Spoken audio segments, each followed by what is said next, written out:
Hello, Raiders, and welcome to episode 3 of Raider Records. I'm here with my fellow co-host, Patrick Ritter. Say hi. Hi. And Mason Glod. What's up? And today, very special, first time Raider Records history, we have a guest with us, and that is the one, the only, drumroll please, Mr. Moscow. Mr. Moscow, how you doing? I am doing very well. I'm excited for my first visit on Raider Records, and I'm ready to get going. How's everyone doing? How's quarantine going, JJ? It's disappointing to hear that school, we will not be going back, but no finals. That's a jam. That's taking a lot of stress off the table for me, and I've been getting more and more used to it, and now I'm getting a lot better at it, I'd say. Patrick, how about you? It is going superbly for me. It's fantastic. Wow. Why? No school, no finals at this point. I only have one AP test left, and after that, it's just chill for me. Nice. Wow. Yeah. I'm making the best of it. I feel like everyone's just like getting used to it. Like it's just our lives now. It's kind of sad, but whatever. Yeah, just making the most of a bad situation. But it does, for me too, it kind of, like the initial shock has wore off, and it just feels like kind of business as usual. Whatever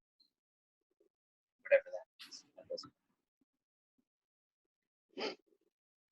Okay, so on this episode, we all send each other some songs. We know what Patrick's music taste is, JJ and me. Mr. Moscow, how would you describe your music taste?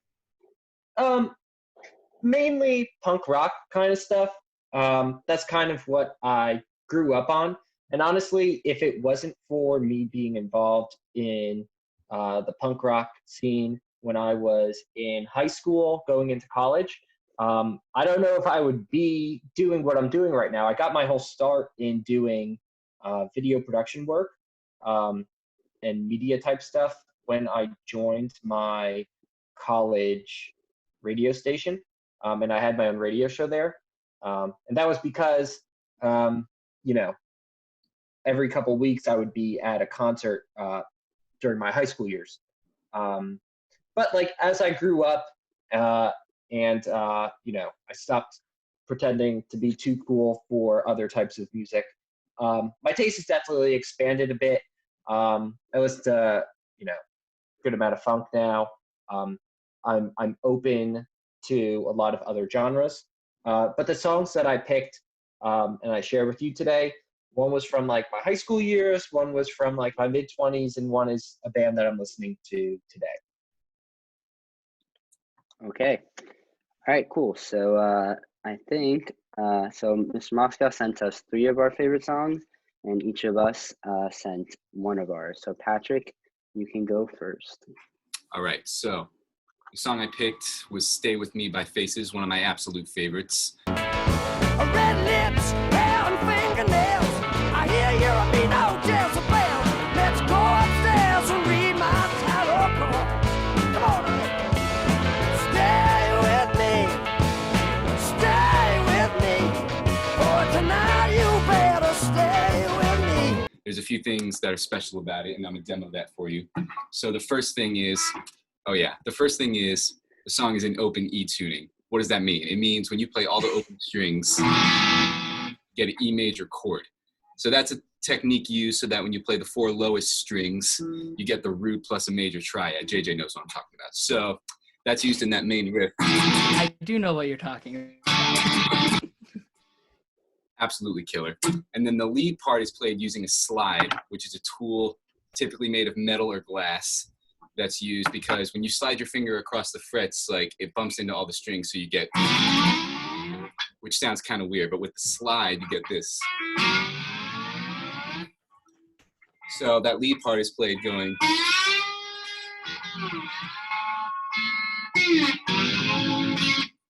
Nice and bluesy, really funky. And then the rest of the song is just 3 chords with the guitar and the electric piano, and it sounds really cool. And Rod Stewart's voice obviously ties the whole thing together. So what did you guys think of it? I guess I'll start it off. My biggest note, like this, like was like bolded all caps. I just put groovy as heck.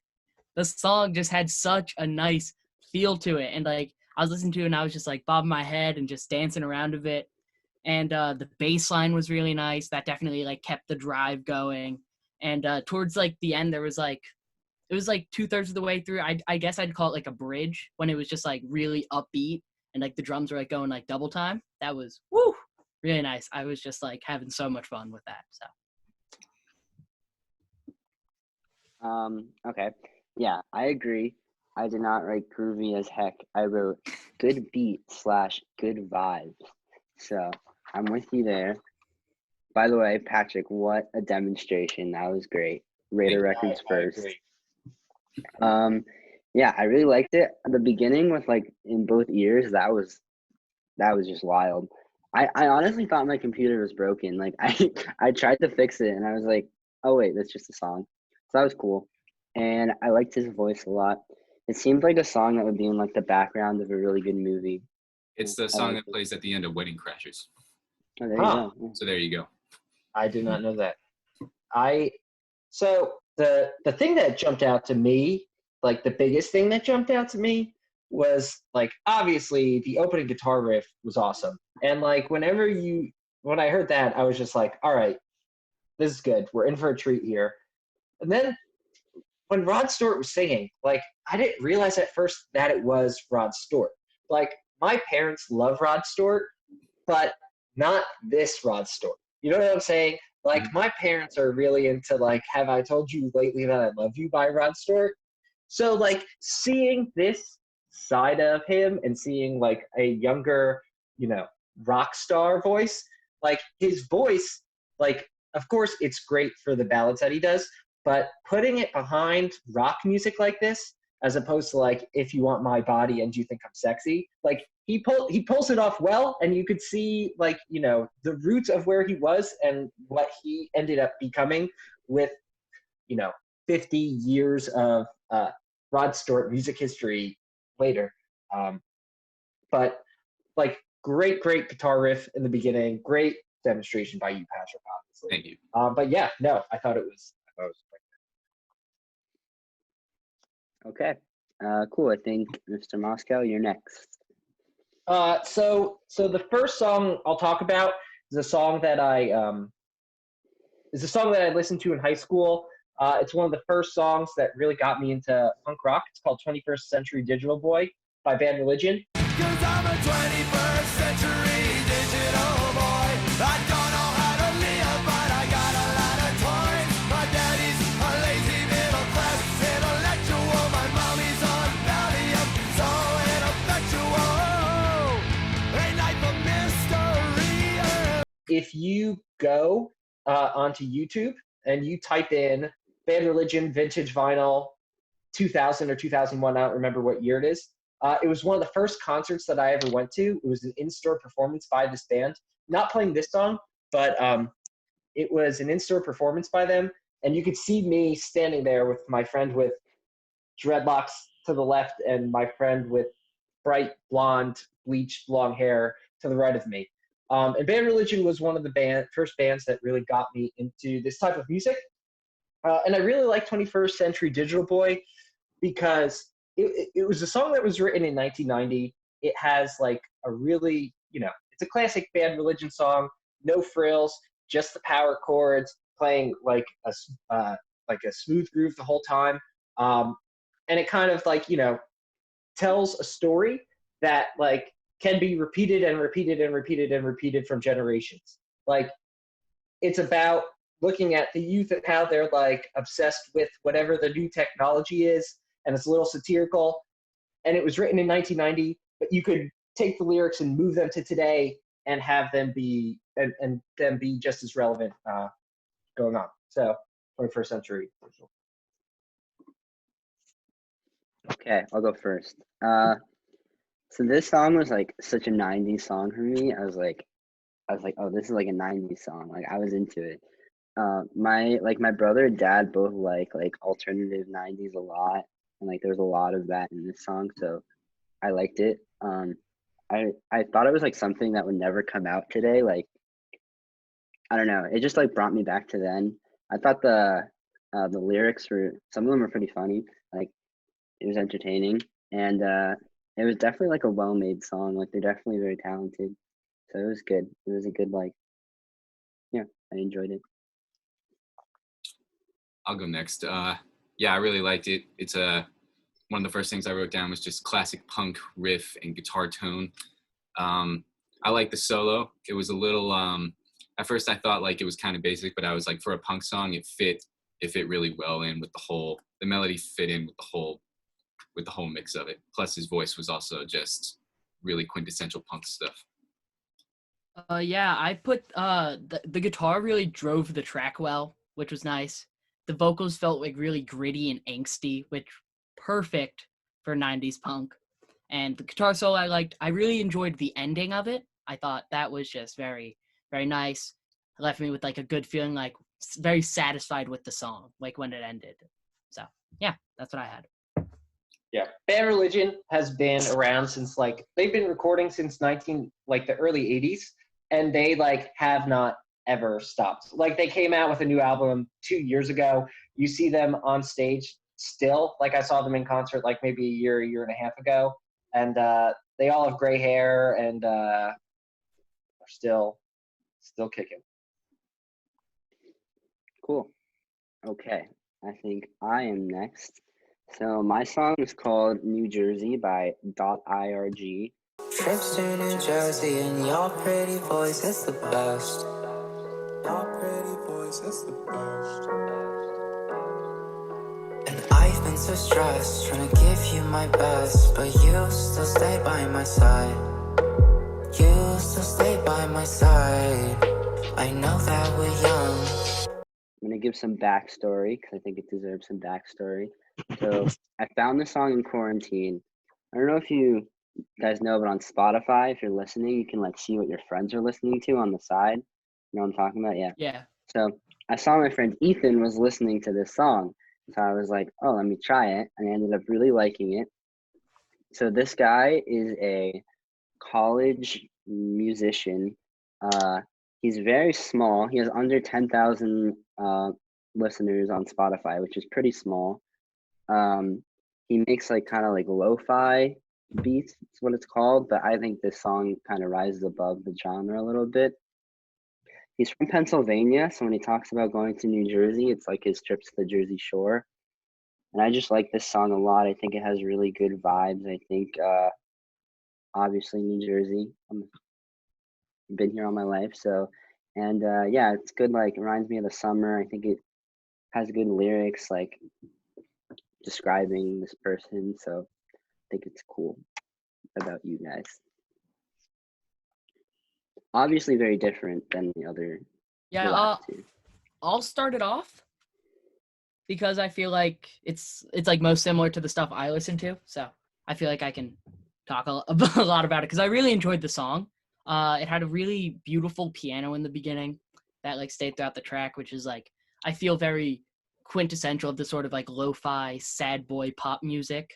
And the vocal processing was like really weird on it, which like helped with like the atmosphere. I feel it was very intentional with that, and it had like a really just chill, like I guess I'll take this from Patrick last time we recorded. It had a nice drop. Yeah, it was chill, really solid, just chill song. I don't know, it had a good blend of like different elements from like more lo-fi stuff, from more like electronic EDM stuff, and it really just melded them together very well. So yeah. I'll hop in. I agree with JJ's assessment. To me, this feels like it's like a mood, if that makes sense. Like you're listening to it, and I'm sitting there and I'm thinking of like driving down the Garden State Parkway with my friends heading to the Jersey Shore for the summer. You know what I'm saying? it just put me in a place. It's not the kind of song that I'm gonna like go to a party and like blast with the boys. It's not that I party and blast with the boys. It's not something that I ever do, and it's not something that I advocate. I just want to put that in there. It's a kind of song that you're just chilling out, you're feeling it, and it's a mood. I could see it as like a good background song to an emotional scene in a movie too. Yeah, I agree with him about the overall mood of it. I would probably listen to it in the background, like in the car or at a party or something. In terms of the mix, I wasn't a huge fan. I feel like his voice was so filtered to the point where it wasn't like, it kind of hit my ear wrong. The other thing is like in the mix, I thought the snare was a little loud, like in comparison with everything else. But that's just the production part of it. In terms of the song, I like the lyrics. It had a very good mood to it. Seems like it would be a good song in a movie score. And yeah, overall, I thought it was pretty good. Yeah, I listen to it when I do homework a lot because it's not like so intense. It's a good background song, and yeah, it just puts me in a good mood. So I like it. Okay, Mr. Moscow, you're next. The next song that I selected for you guys was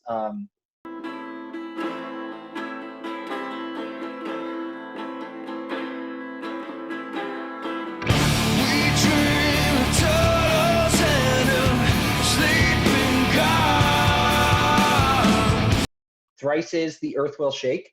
I wanted to like have a song that showcased a little bit of the heavier stuff that I listen to.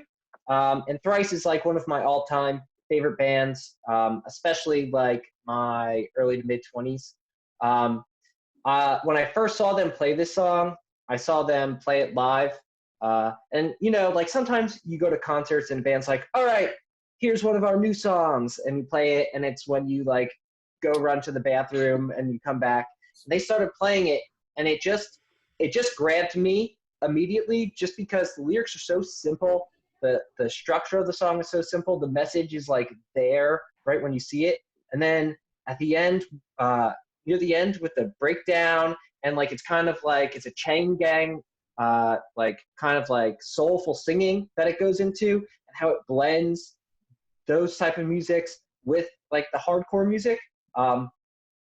From the first time I heard it, it was one of my favorite songs by the band. It still is one of my favorite songs by the band Thrice.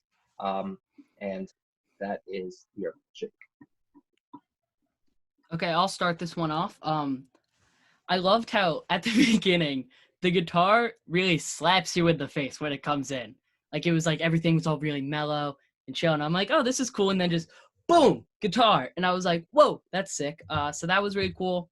The drums in it were really nice, really drove the track, kept it moving. And Moscow, like you said, like it when it breaks down and then builds up into something that feels like almost different from the rest of the song. Loved that. Like that was one of my favorite things. And I loved they were like the vocals changed in tone a lot. Like it was more singing at some parts, and then it was like screaming at others, and it was just going back and forth, and it just really kept me hooked on the song. So yeah. Yeah, I agree. I said that when everything came in the beginning, it scared me. I think I had my computer too loud because I was like, oh my God, I was not expecting that at all. But yeah, it was pretty crazy. I literally wrote, these lyrics are intense. This man is angry. So that was my assessment. I wouldn't say it's something I would regularly listen to. It's pretty heavy, but I do respect it, definitely. I mean, it was, I get why people would like it, and it was cool. I thought like the instrumentation and everything was obviously pretty, it was good. So yeah. Yeah, I liked it too. I also had down the transition into the verse was super in your face, and you're just not expecting it, which I think made the song a lot heavier, which is really cool. I like the filter on the acoustic guitar in the beginning because it made it sound like it made you anticipate this song. It's not going to be an acoustic song. It's going to get heavy at some point, which it did. And I liked the the sort of stereo panning, which I'm a fan of, but you don't see that much anymore. Like you hear the lead in one ear and the rhythm in the other ear, sort of like the Faces song. And I thought that was really cool because you don't see that a whole lot anymore with bands, the old school sort of stereo channel production of it. I like the vocal solo. I thought that was really cool. Nice little bridge into that closing riff. Yeah, really good. Okay, so I think I'm up next for my song. So the song I sent this time was "In Your Arms" by Illenium and X Ambassadors. You know I'm not afraid as long as you're next to me. So tell me, will you hold me when the curtains close? If I died in your arms, is right where I'm supposed to be. So a bit of background about the artist and the track. Illenium is a DJ that I've been a fan of for like many years now, and this past summer he came out with his third album, Ascend, which was definitely like his biggest album to date, and it definitely had like some good collabs on it, like this one with X Ambassadors, and I was able to see him play live finally for the first time. And what's cool about when he plays live is he has like a whole band with him. It's like him and 3 of his friends. One's on drum kit, one's on piano, and other miscellaneous percussion, and then one is on guitar. So definitely seeing this song live elevated it so much for me, and it's a really emotional song to me, and it's definitely one of my favorites by both the artists and off that album. So yeah. Yeah, I'll hop in because like JJ, I'm also a fan of Illenium. That album is amazing. Everyone should listen to it. But I really like this song a lot. I think the production is just so good. I mean, it's with all of his songs, but this one you see it a lot. I think it's very catchy. I really like X Ambassadors on them by themselves. So I love the voice, and lyrics are good. I just think this is a really good song for the genre. And the slowdown at the end is a really nice touch to kind of break it up. Yeah, I think it's a well-made song for this type of music, definitely. Yeah, I'll hop in. I really liked it. I thought in the intro, the alternation between those 2 chords worked really well with his vocals. I thought like everything kind of transitioned well. The song was pieced very nicely together. I thought everything kind of led into the next part, which I really liked. The only part I wasn't a fan of was like I guess you would call it like the voice box sort of thing in the chorus, like the synthesizers that sound like people singing. I personally think those are really overused, but I think it worked well in this song. And yeah, overall, I did really like the structure of it. Yeah, you know, I agree with pretty much what everybody says. You know, I felt like it was a well-constructed electronic ballad. A lot of, you know, throughout the course of music history, we've had songs like this, you know, but not in 2020 with the, you know, the advancements in electronic music technology. Like, obviously, like, we weren't going to have songs like this before. What I just said was really dumb, but whatever. What I meant to say was, much like what JJ was saying, with seeing this song with a live band accompanied to it, I could see it being made and recorded throughout all of time and history. You know what I'm saying? It's one of those ballads that just, you know, grabs you immediately and, you know, tugs at your heartstrings, but made in the electronic age. That's what I said. That's a really good way of putting it. Yeah. All right, So Moscow, you have Moscow. one more? Yeah.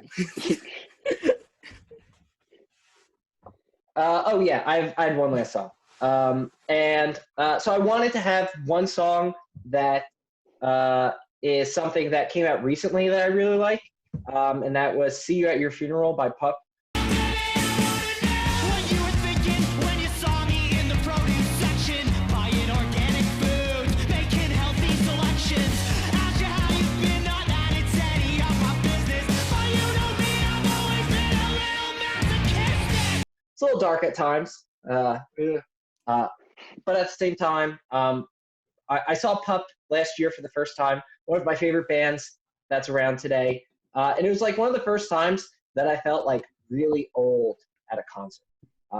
They had a much younger audience than what I'm used to being around, which is a great thing because like punk rock forever.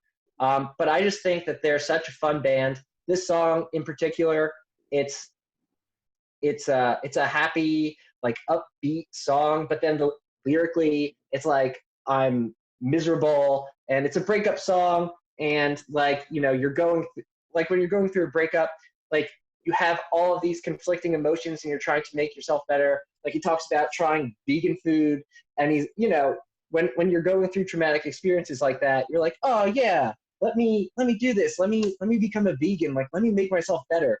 But it's really just you trying to come to grips with the fact that like this person that was once a part of your life isn't there anymore. And you're also you're seeing them, and like, of course you wish the better for them, but deep down inside, maybe not so much. And they're just like such a great band, such high energy. Like I can't help but smile when I listen to the song. I can't help but smile when I listen to them. They just put me in a good mood, even if the lyrics don't put me in a good mood. If that makes sense. But that was, dude. Yeah, I really like this one. This was my favorite one you sent. I thought it had like good like 2000s vibe kind of, but like in a really good way, because like that's good stuff. I thought it was like well made. The lyrics were pretty funny at some points. Kind of a side note, but I really like bands and albums that kind of theme themselves very well. And the name Morbid Stuff is a great name for an album. So I appreciated that. And yeah, I liked it a lot. I thought it was really good. It was a good put me in a good mood, like you said. Yeah, I'll hop on. Yeah, I really liked it. I thought the fact that his voice was so enunciated and he overpronounced all the stuff, I think that's like a classic sort of punk singing thing, like Mason said, like you'd see from the 2000s. I like the riff over the top. I thought it was funny how like if you didn't listen to the lyrics, the song would almost sound a little bit brighter, a little bit more upbeat until you listen to the lyrics and realize how dark it is, which I think actually kind of went together really well. And I like the little mellow outro that kind of went into more of a swing beat rather than like a 4/4 really just punk loop sort of thing. I really like that transition to the outro.